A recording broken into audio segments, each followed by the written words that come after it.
Secretary of State to certify Hong Kong's autonomy from the mainland each year. Otherwise, they will lose the special privileges that U.S. law currently grants to Hong Kong. The bill will freeze the assets and travel of officials who are responsible for abducting Hong Kongers, like the journalists and booksellers who have been vanishing without a trace since 2017. And it will ensure that pro-democracy protesters can get visas to the United States despite their specious arrests. But if the Chinese Communist Party will simply pull back from the brink, if they will keep their promises, if they will respect the one country, two system approach, none of that will happen. So Beijing has a promise. Keep its promises, or give Americans and the world one more reason to treat China like an outlaw regime. So choose wisely, Mr. General Secretary Xi.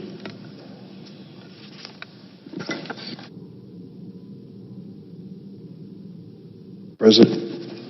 Senator from Illinois. Madam President, I want to thank my colleagues Senator Rubio, Cardin Menendez, and Representative Chris Smith for moving the Hong Kong Human Rights and Democracy Act in both chambers, legislation which I'm proud to co-sponsor. With the situation deteriorating by the hour in Hong Kong, the passage of legislation couldn't be more timely, and I urge my colleagues in the House to take action quickly after we have acted. This bill sends an important message of bipartisan support from the U.S. Congress for the democratic aspirations of the broad majority of the people of Hong Kong. Some of you may realize that we, just a few months ago, celebrated the 30th anniversary of the bloody crackdown that ended the peaceful democracy movement in Tiananmen Square. Who among us can forget those riveting weeks during which there was real hope and possibility of China opening its political system? The Goddess of Democracy statue modeled after our own Statue of Liberty. And sadly, the jarring image of a protester standing to try to block the onslaught of a tank. The crude propaganda and disinformation used by communist hardliners to brainwash young military conscripts to turn on their own people, both heartbreaking and infuriating. Remembering those days, we must not sit by idly and quietly and allow Hong Kong's freedoms to be similarly threatened. I've been moved by the courageousness of the pro-democracy protesters in the face of increasingly excessive use of force by Hong Kong police in one of the most vibrant cities in the world. And what exactly are the Hong Kong protesters fighting for? The freedoms we in America take for granted every day. The freedom of assembly, suffrage, speech, due process, and rule of law. Rather than sitting down with the protesters, Hong Kong authorities have increasingly used excessive force instead of engaging in constructive dialogue. Ultimately, I believe the Hong Kong government and the protesters are capable of finding a solution, and I hope that they do. Let me end by appealing to the leadership in China to show the courage to allow the continued prosperous democratic autonomy enjoyed by the people of Hong Kong. Hong Kong's continued special status is a sign of strength and confidence, not weakness. I yield the floor. Madam President. Senator from Florida. I rise today to speak about the greatest threat the United States faces in the next century, the threat of Communist China. I've been saying it for months. Communist China is not our friend. They are stealing our technology, refusing to open up their markets to foreign goods as required by the WTO, militarizing the South China Sea, even after promising President Obama they wouldn't, holding over 1 million Uyghurs in prison camps just for their religion, harvesting the organs of detainees against their will, and Communist China is intentionally pushing fentanyl into the United States, killing Americans every day. Communist China continues to strip the people of Hong Kong of their basic rights. I was the first U.S. Senator to visit Hong Kong since the protest started nearly 6 months ago. I had the opportunity to meet with protesters, students, parents, and grandparents who are fighting to regain the freedom they were once promised.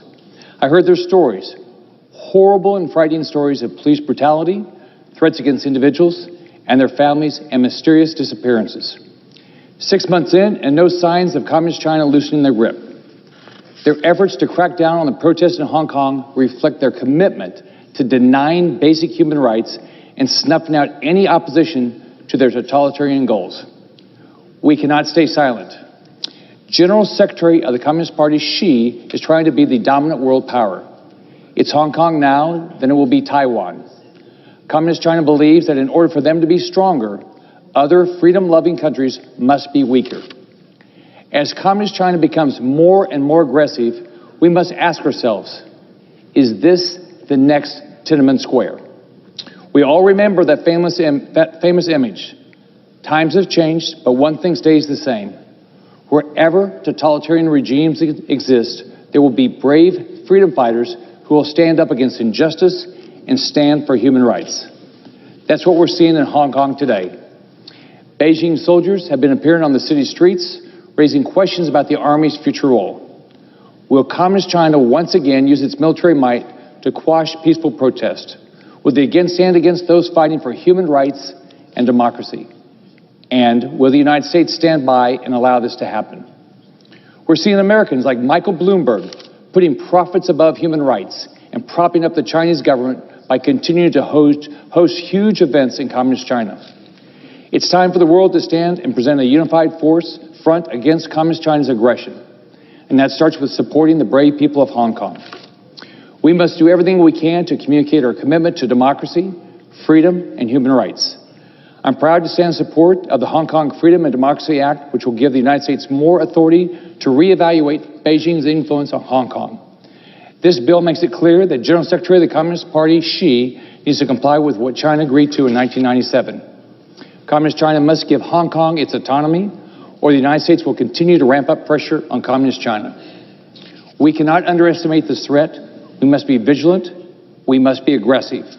America's role of fighting for freedom and liberty worldwide depends on it. The future of our children, our grandchildren depends on it. To the brave and resilient people of Hong Kong, the United States is with you. Your fight will not be in vain, and it doesn't go unnoticed. And to Communist China and General Secretary of the Communist Party, Xi, consider your next moves carefully. The world is watching. I won't stop fighting until America's economic and political future and the freedom of nations across the globe is secure from the threat of China's influence. I want to thank Senator Rubio and Senator Cardin and all the senators in the U.S. Senate for their support of this bill. I yield the floor. Senator from Missouri.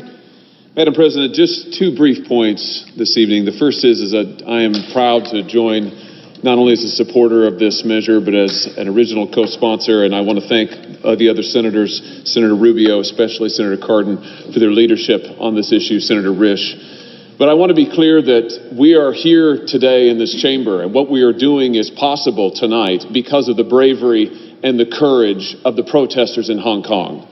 Many of them very young people who are risking their very lives, taking to the streets, standing for democracy, standing for the promises that were made to them by Beijing many years ago and fighting for them now, putting everything on the line.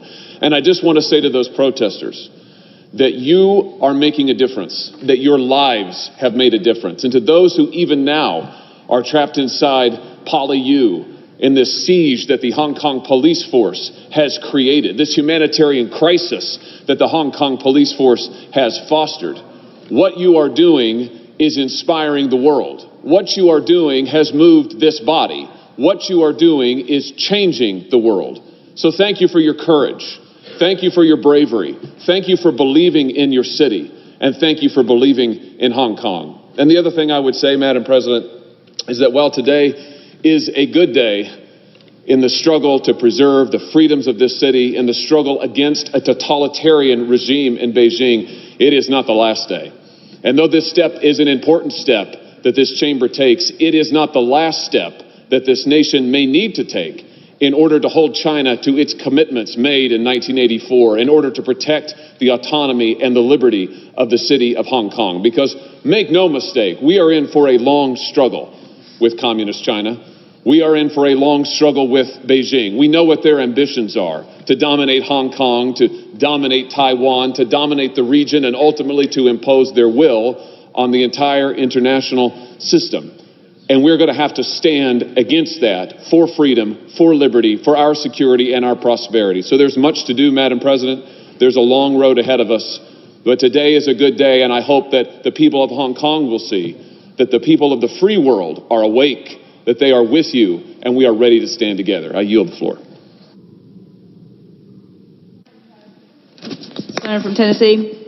Thank you, Madam President. I want to thank Senator Rubio for the work that he has done on this. A few minutes earlier today, I spoke about the cause of freedom and how we are seeing people around the globe stand up for freedom. And yes, indeed, we see this in Hong Kong, and it does inspire us. And the message that we are sending to Beijing is that indeed we are watching and we are paying attention, and to the Hong Kong protesters, for them to know that we are watching what they are doing and that we are standing with them.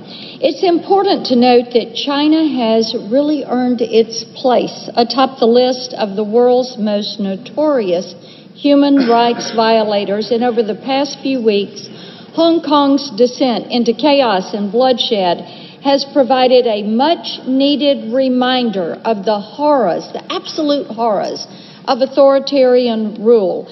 There can be no change without accountability, and Beijing needs to know we are focused on that accountability, which is why today I am so pleased to stand with these other members of this chamber in support of the Hong Kong Human Rights and Democracy Act. The bill does demand accountability, not only from Beijing, but also from us. It will require us to monitor Hong Kong's progress toward autonomy and China's behavior toward Hong Kong people who choose to exercise their internationally recognized rights, those rights that we have spoken of in this chamber today. The bill will help us identify the tactics Beijing uses to capture Hong Kong's dissidents and then to trap them on mainland China, and will also ensure that no peaceful protesters are denied visas to the United States because of the alleged crimes. Now, I'll tell you, the bill is a great start, but the time and the work that we put in it will be wasted unless every single member of this chamber makes a commitment to hold us accountable, to hold China accountable. I would encourage my colleagues to view their support of this legislation as a promise to these protesters in Hong Kong that their cries for help are not going to go unanswered. I yield the floor. Madam President. Senator from Texas. Madam President, today, brave men and women, boys and girls, are standing up and demanding that the Chinese Communist Party protect Hong Kong's autonomy, protect free speech, and defend human rights. Despite these peaceful protests, the Chinese Communist Party is fighting back with brutality and violence. The police brutality that we've seen and the Chinese Communist Party's larger assault on the people of Hong Kong has been shameful. Just this past weekend, the Hong Kong police began attacking young, innocent students who were peacefully protesting that brutality. They were attacked with tear gas and rubber bullets. These students' college campus was turned into a war zone where no one was safe. And today we have the opportunity to tell the world these blatant human rights attacks and this campaign to bully Hong Kong into submission are not okay. And America won't stand for it. Last month, I traveled to Hong Kong. I met with many brave men and women who are standing up. I met with the dissidents, the pro-democracy protesters who are speaking out for Hong Kong's autonomy and free speech and basic human rights. Along with them, I dressed in all black to express my solidarity with the peaceful protesters who have taken to the streets. Right now, in response to that protest, tear gas, sponge grenades, rubber bullets are being fired at university campuses in Hong Kong. In Xinjiang province, millions of detained Uyghurs and other religious minorities are languishing in concentration camps. And across China, Falun Gong practitioners are captured and murdered so that the Communist Party can harvest their organs. Freedom from the brutality and the tyranny of the Chinese Communist Party is the battle cry of the dissidents in Hong Kong. What have they been waving American flags, and what have they been singing? The American national anthem, reciting quotations from our founding fathers who risked everything for freedom in America. Madam President, I want to thank Senators Rubio and Cardin. I want to thank Senator Risch and Senator Menendez and all of the members of the Senate Foreign Relations Committee, both Republicans and Democrats, who have joined together. This legislation the Senate is preparing to pass, the Hong Kong Human Rights and Democracy Act, is important legislation. It is bipartisan legislation. I urge the House to take it up and pass it promptly. The people in Hong Kong are engaged in an existential battle for liberty. And they should know, and they will know by our actions in just a few moments, that the people of America stand with Hong Kong. I yield the floor. Senator from Florida. As if in legislative session, I ask unanimous consent that the Senate proceed to the immediate consideration of calendar number 238, S-1838. The clerk will report. Calendar number 238, S-1838, a bill to amend the Hong Kong Policy Act of 1992 and for other purposes. Is there objection to proceeding to the measure? Without objection.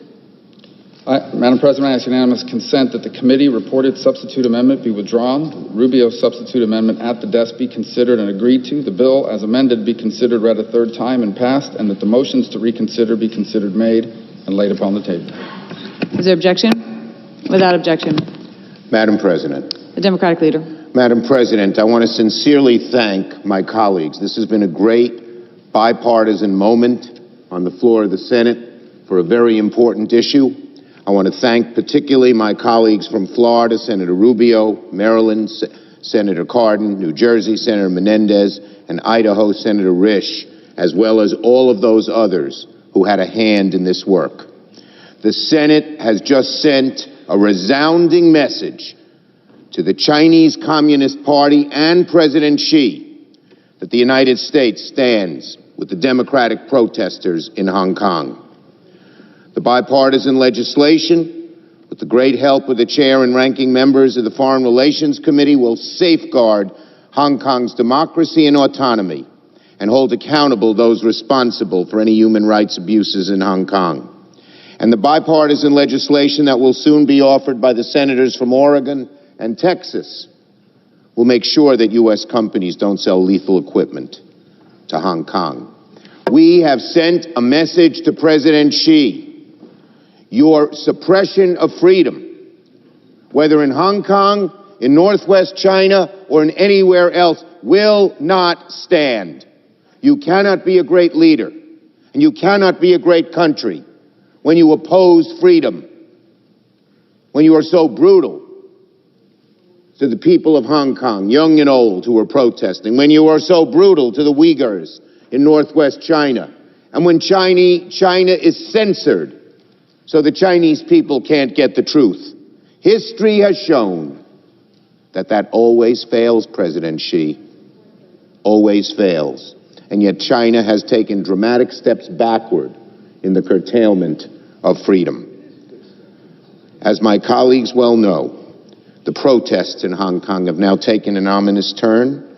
The Hong Kong police, no doubt at the behest of the Communist Party in Beijing, have undertaken an increasingly violent crackdown on student protesters. As the ruling party in Beijing continues to flout Hong Kong's judicial independence while perpetrating a brutal suppression of minority groups from one end of China to the other, American support for the democratic rights of Hong Kong citizenry is paramount. To the people of China, we stand with you in freedom. To the kids in Hong Kong, the students and the adults, we stand with you. To the Uyghurs who simply want to practice their religion, we stand with you. And freedom will prevail, and the Chinese system will either change or fail. I yield the floor. Madam President. Senator from Oregon. I ask that my intern, Olivia Jevedon, be granted privileges of the floor for the balance of the day. Without objection. Thank you. Madam President, on June 9th, the streets of Hong Kong filled with over 1 million individuals peacefully protesting what they saw as an unjust law and attack on democracy. It was an incredible visual of people standing up for democracy and standing up for human rights. Here we are, 5 months later. The images are much different. You'd be forgiven if you saw them and thought we were in a war zone. Hundreds of student protesters barricaded themselves in a Hong Kong university, surrounded by armored riot police, pummeled by rubber bullets and tear gas, fires raging, destruction, devastation, and smoke everywhere. 5 months of protest, rising anger and tension. 5 months of police crackdowns on peaceful protests, spurring further protests and resistance.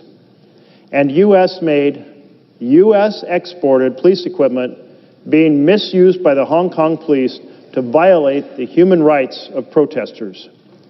So far, over 10,000 rounds of tear gas have been fired into the crowds of protesters.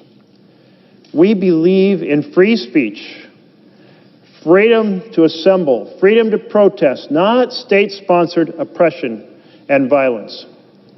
It is time to ban the export of U.S.-made police equipment to Hong Kong that is being used to abuse their human rights.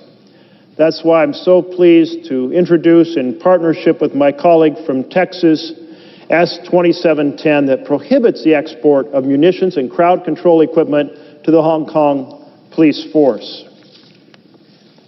Since the protests in June, over 1,700 Hong Kong residents have been injured, over 5,000 arrested. Amnesty International has verified incidents involving the dangerous use of U.S.-made pepper spray, batons to beat protesters, rubber bullets, and tear gas. One young woman was clubbed from behind with a police baton and was continued to be beaten even after she was on the ground with her arms zip-tied behind her.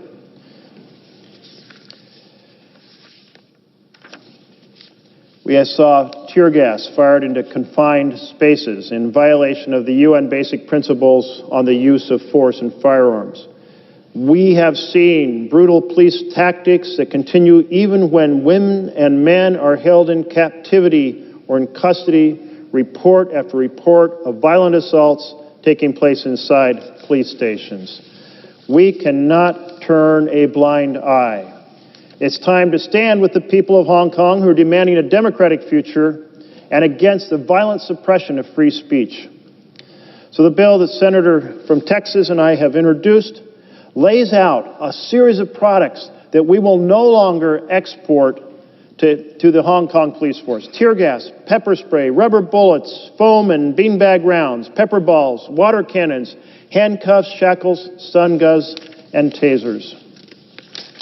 This bill is backed by many colleagues on both sides of the aisle. A huge thank you to them. Senator Markey, Senator Blackburn, Senator Leahy, Senator Scott, Senator Coons, Senator Wicker, Senator Blumenthal, Senator Inhofe, Senator Gillibrand and Cardin, Senator Wyden and Braun, Senator Gardner, and Senator Van Hollen. I am really proud to stand here in a bipartisan representation tonight, to stand with my colleagues who have introduced the Hong Kong Human Rights and Democracy Act, and to stand together in a bipartisan fashion to ban the export of these brutal crowd control strategies being misused in Hong Kong by their police to abuse the protesters. I turn to my colleague from Texas. Madam President. Senator from Texas. Madam President, for months, the world has watched as the brave citizens of Hong Kong have sustained protests against China's decades-long degradation of their civil liberties. The UN High Commissioner has found credible evidence of the Hong Kong police force using non-lethal crowd control weapons in ways violating international norms and standards. That's why I'm proud to support the bipartisan Protect Hong Kong Act as described by our colleague, Senator Merkley. The Hong Kong Protect Act would direct the President to ban the issuance of licenses for commercial export of riot control weapons like tear gas, pepper spray, rubber bullets, stun guns, and tasers to the Hong Kong police force. This ensures that the Hong Kong pro-democracy protesters are not subject to police brutality using products made in the United States of America. Madam President, I'm also proud to support the just passed Hong Kong Human Rights and Democracy Act. I think the statement being made by the passage of these two pieces of legislation and the presence today of so many of our colleagues on a bipartisan basis standing with the people of Hong Kong against this oppression by their communist overlords is very, very significant. Now more than ever, the United States must send a clear message to China that the free world stands with Hong Kongers in their struggle. Madam President, I yield the floor. Senator from New Jersey. I just want to take a moment to congratulate my colleague from Oregon, a distinguished member of the Senate Foreign Relations Committee, who's worked this issue alongside of Senator Corden, has worked this issue with great skill in a way that allowed the legislation that we just passed to take place, which he strongly supports, and to make his legislation, along with Senator Corden, a reality shortly. And he's been very adept about it and very constructive, and it's going to be a great moment when we send a message that U.S. weaponry isn't going to go to be part of the oppression of the people of Hong Kong. So I want to salute you in your effort. I want to join you in the effort. I ask unanimous consent to be included as an original sponsor of the legislation. Without objection. Madam President, Senator from Oregon. on behalf of myself and Senator Corden, I ask, as if in legislative session, I ask unanimous consent the Committee on Banking, Housing, and Urban Affairs be discharged from further consideration of S. 2710, and the Senate proceed to its immediate consideration. The clerk will report. S. 2710, a bill to prohibit the commercial export of covered munitions items to the Hong Kong police force. Is there objection to proceeding to the measure? Without objection, the committee is discharged, and the Senate will proceed to the measure. Madam President, I further ask the Merkley amendments which are at the desk be considered and agreed to, the bill as amended be considered read a third time and passed, and that the motions to reconsider be considered made and laid upon the table with no intervening action or debate. Without objection. Thank you, Madam President.